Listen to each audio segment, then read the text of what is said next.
O episódio 5 de Bleach Blood War pegou fogo. Se ligou? Pegou fogo literalmente. E tá tipo aquele 7-1 da Alemanha contra o Brasil.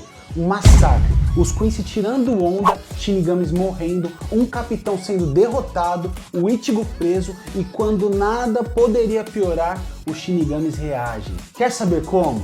De verdade? Então fica nesse vídeo porque ele é especial. Eu vou resumir o episódio inteiro de uma maneira bem ligeira e ainda vou explicar 3 detalhes que são sinistros. Meu, quer saber? Já vou adiantar logo qual vai ser. Como funciona o poder de cada Stern Reaper? E presta atenção, os outros detalhes até agora eu não vi ninguém falando e são detalhes importantes desse episódio que você não pode deixar passar. Mas a gente aqui é assim, a gente vai no detalhe do detalhe. Tá preparado? Então bora!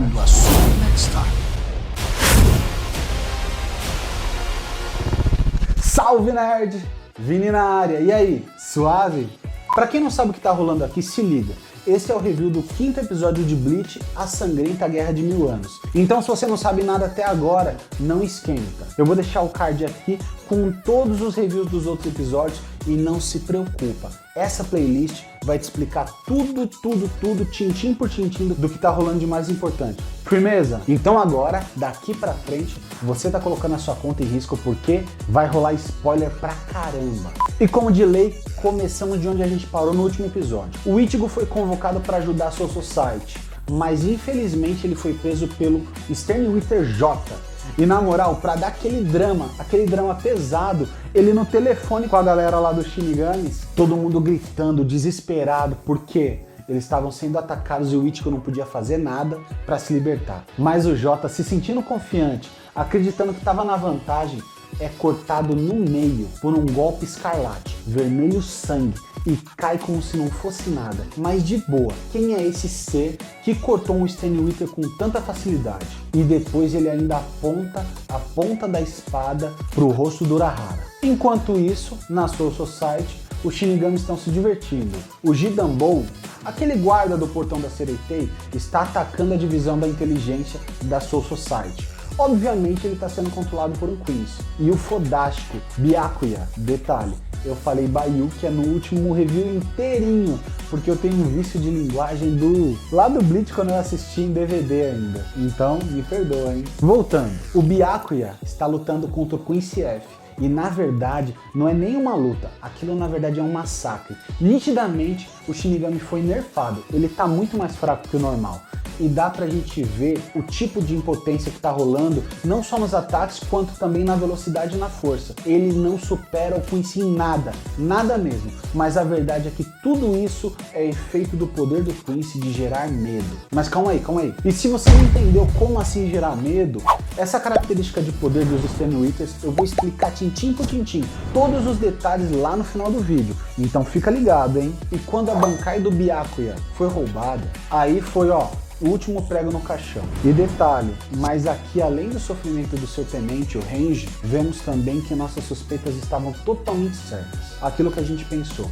As bancais roubadas podem ser usadas pelos Quincy, ou seja, eles vão usar as bancais contra os próprios Shinigamis. E em primeira mão a gente vê a Bankai do Byakuya sendo usada contra ele. E na moral, já tava feio, ele já tava apanhando pra caramba. A luta estava sendo uma surra, mas no fim piora, com a Bankai passando por cima do capitão da 6ª divisão como um tsunami muito assustador. E não para por aí, a onda repete, passa mais uma vez jogando o corpo do capitão contra uma parede. Renji, que fica emocionado e tenta defender o capitão, acaba tomando um golpe pesado de um Quincy, aquele lá do Lucha Libre que estava esquecido na luta, e vai pra lona, é nocauteado também.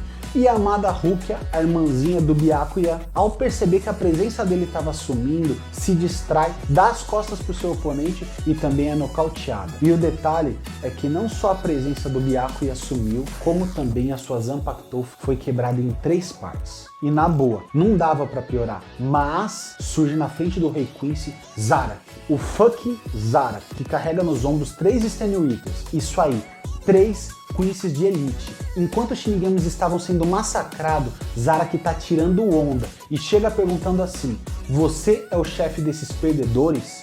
E com muito estilo, ele explica como ele derrotou cada um deles. E manda essa. O primeiro foi um lixo. e eu acabei dividindo ele no meio. O segundo falava demais e eu rasguei a garganta dele. E o terceiro não era tão ruim. Ele se transformou em mim mesmo, mas no fim eu só tive que ficar mais forte do que a impressão que ele tinha de mim. Você tá entendendo? O Zarek não tem limite. Ele teve a capacidade de ser clonado ou copiado e mesmo assim ele pensou, pô, esse cara não sabe o quanto eu sou forte. Eu só vou ficar um pouco mais forte e corto ele. De maneira insana, ele parece que não tem limite. E para finalizar a aparição que não é a mais top desse episódio, ele ignora o Stanley subordinado e ataca diretamente o rei. Com um golpe de cima para baixo, o rei defende, mas graças ao impacto uma nuvem de poeira gigantesca sobe. O impacto é insano e avassalador. E a verdade é essa. Toda vez que o Kenpachi aparece é um absurdo. Mas como eu falei, esse daí não foi o melhor momento do episódio. E acredita, o melhor está por vir agora. O Tenente Shuhei, aquele do 69 no rosto, tá ligado? Estava tomando aquela surra do Stanley Wither, ó. O overkill ou o exagero, que estava reclamando como os tenentes eram fracos. Mas a grande parada é a seguinte, ele tem um poder que vai só aumentando quanto mais ele mata. Quanto mais ele mata, mais forte ele vai ficando. E é aí que a gente descobre. Ao jogar o tenente na parede, ele confessa que ele já matou um tenente. Foi ele que matou o Chojuro Sasakibe. Sabe, né? O tenente do Yamamoto, com uma lança de luz. Essa mesma lança que ele utilizou para matar o Chojuro, ele lança e quando ele arremessa contra o Shuhei, ela é parada pelas mãos do Capitão Yamamoto. É isso aí. O velho veio vingar a morte do seu tenente. Quando o vê ele chegando, quando ele vê o Capitão Yamamoto, ele fica feliz, ele fica muito feliz, dizendo que vai matar o capitão com a Bankai do seu próprio subordinado. E então quando ele começa a concentrar a Bankai, o Yamamoto tem um flashback, mas um flashback que rolou há 2000 anos atrás. Quando Sasakibe utilizou a Bankai contra o Yamamoto a fim de conseguir ser o braço direito dele. E ao utilizar com maestria sua Bankai, por incrível que pareça, ele não derrotou seu ídolo, mas ele fez uma cicatriz permanente na testa do Yamamoto. E neste flashback tem outra parada surpreendente, uma coisa assim de respeito mesmo, o bigodão do capitão mais casca-grossa do Bleach. Na moral, é um bigode grosso de respeito. Ele representou. Mas vamos focar no presente. O Quincy utilizou a Bankai do Sasakibe, mas ela tinha uma coloração, uma cor diferente. Quando o Chojuro Sasakibe utilizou ela era amarela, mas o Quincy está utilizando ela ficando uma cor roxa. Mas o impressionante mesmo é que o Yamamoto nem ao menos se defende. E após ele receber o ataque mais forte da Bankai dele, ele caminha contra o Quincy e fala que sentiu uma frustração imensa, porque o Chojuro aprimorou a Bankai de uma maneira magnífica e o Quincy utiliza uma versão fraca e desrespeitosa dela. E no mesmo instante ele saca sua Zanpakutou, que com chamas gigantes e cortantes corta o corpo do Quincy enquanto ele é queimado até os ossos. Com um golpe tão furioso e impiedoso quanto o próprio fogo. E não acaba por aí, ele promete que vai matar cada membro do exército inimigo com as próprias mãos. E com um impulso gigantesco, ele sai com chamas nos pés dele voando em direção ao oponente mais forte, o Roi Quincy. Esse embate, ele não serviu só para aumentar a tensão do episódio no máximo, mas ele também, com aquele poder e com aquela determinação do capitão, motivou todos os Shinigamis a darem o seu melhor, visando a determinação daquele verdadeiro líder. Mas aí que tá, a análise ainda não acabou, apesar do episódio ter chegado no fim. Mas agora eu vou grifar 3 coisas importantes que você precisa saber e não pode deixar passar nesse episódio. Se liga só, bem rapidinho, hein? A primeira rolou quando Stanley Wither J citou o nome dele. O nome dele era Kyuhyop, a prisão. E que graças a esse nome que o rei deu pra ele, o Ichigo não conseguiria escapar de onde ele estava preso. E aí que tá. O nome acompanha a letra Quincy, que revela a verdadeira natureza do seu poder. J era um especialista em aprisionamento. E isso vai contar muito daqui pra frente, com todos os Stanley Withers. A segunda já pega um ganchinho da primeira. Assim como a prisão de J, o Quincy F manipula o medo.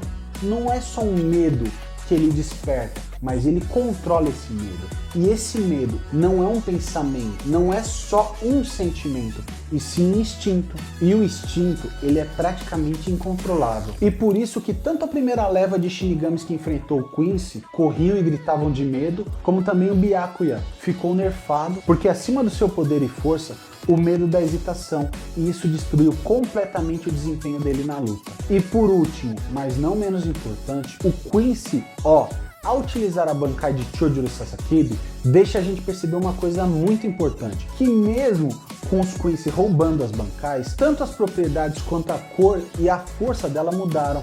Então, na verdade, os Quincy não dominam completamente a Bankai, apesar de poderem controlar elas. Então, o maior problema que os Shinigamis vão enfrentar mesmo é o fato de não terem a Bankai para usar e não de enfrentarem a própria Bankai. Claro que a Bankai é muito poderosa e vai ser um mega problema, mas não é o pior, porque a Bankai não é tão otimizada quanto os próprios Shinigamis desenvolveram. Mas o maior problema de todos é se você assistiu até aqui e ainda não se inscreveu no canal. Meu, na boa, eu não acredito. Mas relaxa que ainda dá tempo.